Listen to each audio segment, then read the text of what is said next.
Next is the negative re-cross-examination of affirmative. Turretinfan, you have 10 minutes to re-cross-examine Mr. Albrecht. You may begin when you're ready. Mr. Albrecht, I took you to be asserting or implying that in your study of the use of spiritualem in Augustine's works, you hadn't come across one where it wasn't referring to a divine, but it's always referring to divine. No, that is incorrect. I'm sorry if you misunderstood me. My argument was that whenever Augustine uses the term spiritualem, that it does not mean strictly figurative. That a number of instances that it is tied in with the divine, but I did not ever once mean that every single time that Augustine uses the term spiritualem that it is tantamount to being divine. I apologize if I wasn't clear about that. Oh, that's what this cross-examination is for, to make sure everybody's clear, I don't go into my conclusion and insert boldly that you said that.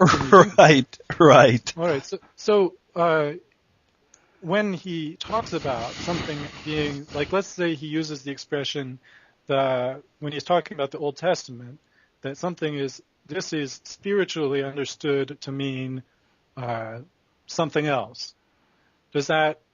Would that be a fair example of what I was talking about in terms of the sacrament being spiritually understood as being something else? Well, in other words, yep, go ahead. Well, it would all depend on what passage he's referring to, and it would depend basically in the context. And I don't think we'd have enough time to go into his commentary on basically his whole commentary on something else and read the surrounding context to determine if to determine how he's using the term spiritual definitively.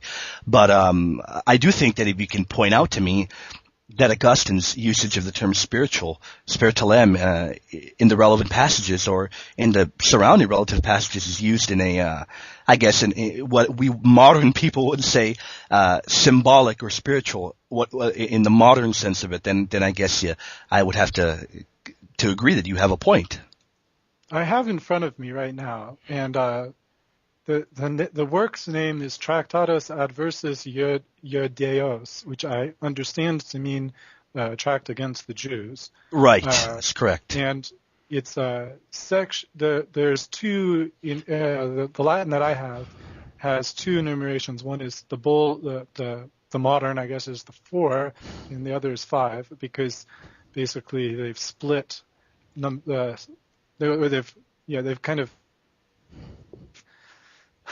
split one, or the old version of 1 and 2 are now just 1, and so it continues on from there. So it's either section 4 or 5, depending which numeration you're using. Right, okay. Here there's a use there. Then again in 5 and 6, which is really the more interesting usage for me. And I don't know if you have easy access to this or not. I can give you a copy of the Latin through our format again. If you could provide me the Latin through our little window here, that'd be great. Let me hold on. Give me one moment. Okay, I see it right here. Yeah.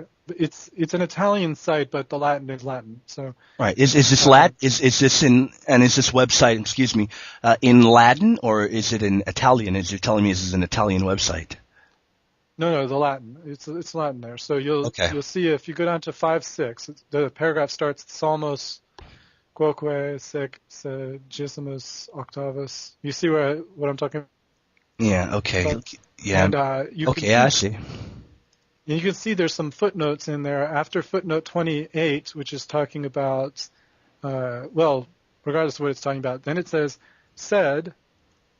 Do you see where it says that? And I'll just use, since most of our speakers here speak English, it says, but this pertains to spiritual Zion, that's spiritualem Zion, spiritual Zion, and civic Judah, that is the church. So, in other words, this is pertinent to the church. And what he's saying is spiritual Zion is the church. In other words, Zion in the is understood spiritually as the church. And so would that be an acceptable example for you of the I think that I think that's a perfect example that you bring up, because that brings me right back to his in his Confessions, I believe, book 13, chapter 12, section 13. I might have gotten the section chapter mixed up, but I believe I'm correct.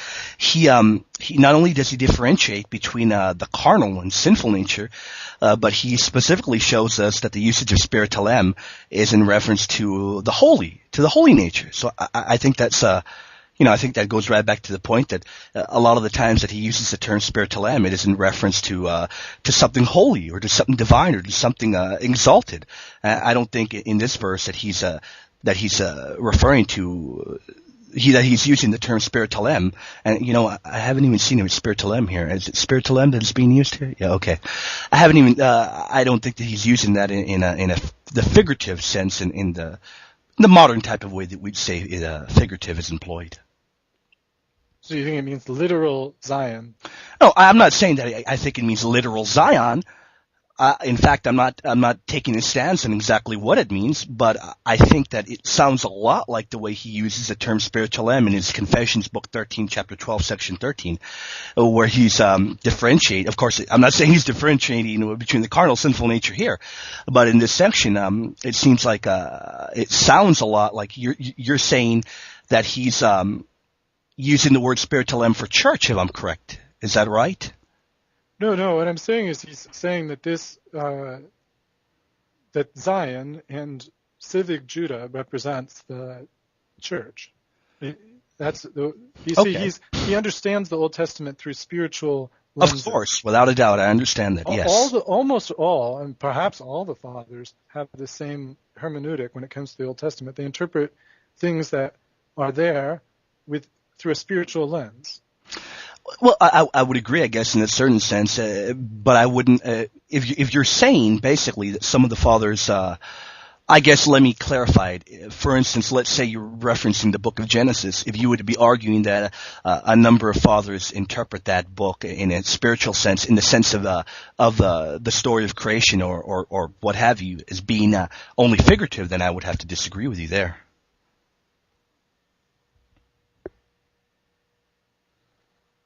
I'm not. But of course, that's not a debate. Okay.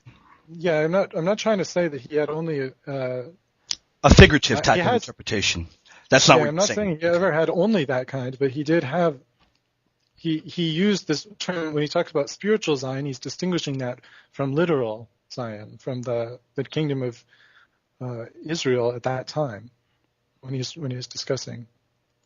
Okay. That's, in other words, one of the uses of the word. I'm not saying it's the only use. I understand that. Yeah. Okay. I see exactly what you're saying. Okay. I was under the. Okay. Go ahead. You can go ahead. All right. So when I had brought up the fact that John 6 includes some discussion about the Eucharist in terms of the way that you've understood it is that it includes some discussion of the Eucharist. And then I brought up one of the items from John 6, which is where Jesus said he is the bread of life. Now, in that situation, he's saying, I am the bread, not the bread is me. Do you agree with my parsing of what he said? Are you referring specifically to Christ's words or to the words of Augustine? To Christ's words that Augustine later interprets. And what passage is this, if I may ask? What passage is in John chapter 6? Right. I know it's John chapter 6. What verse, I mean? The verse would be verse 48. Okay, give me one moment. Okay, I see. Well, basically, yeah, he's saying, I am the bread of life, yes. Yes. He's saying I'm the bread of life, yeah.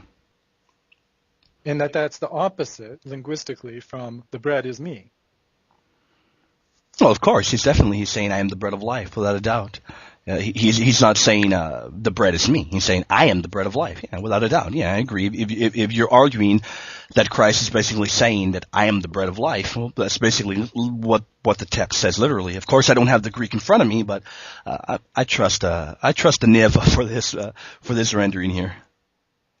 All right. So, and if we find that Augustine's saying the same thing, that he's also saying that Jesus is the bread, we would, I hope, we would interpret that the same way. Would you agree with me that we should interpret it the same way? Well, it would all depend on the surrounding context. For instance, if Augustine says, for instance, when he'll say that that bread that you see in the altar, after having been sanctified, basically it becomes the body of Christ.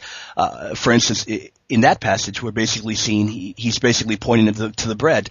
But after the sanctificatus, we see that it becomes the body of Christ. So we would have to have the context to understand what Augustine is saying here. In other words, what I'm saying is, if he's applying a figurative, in the modern sense, interpretation to Christ and the host itself, I think that would have to be borne out by the context, the surrounding context. Let me put it to you this way: we would never look at that. Well, I'm sorry. It looks like we're running out of time here. No, you can go. You can go ahead. You can go ahead and ask me the question, though. You can go ahead and finish it. It's no problem. I was going to ask. No one would take this as suggesting that Jesus' body, his physical body, was transubstantiated into bread, right? Without a doubt, not verse 48. That is correct. Verse 48, the church does not have a strict interpretation in verse 48 of the chapter 6 of John. Okay. Okay, thank you.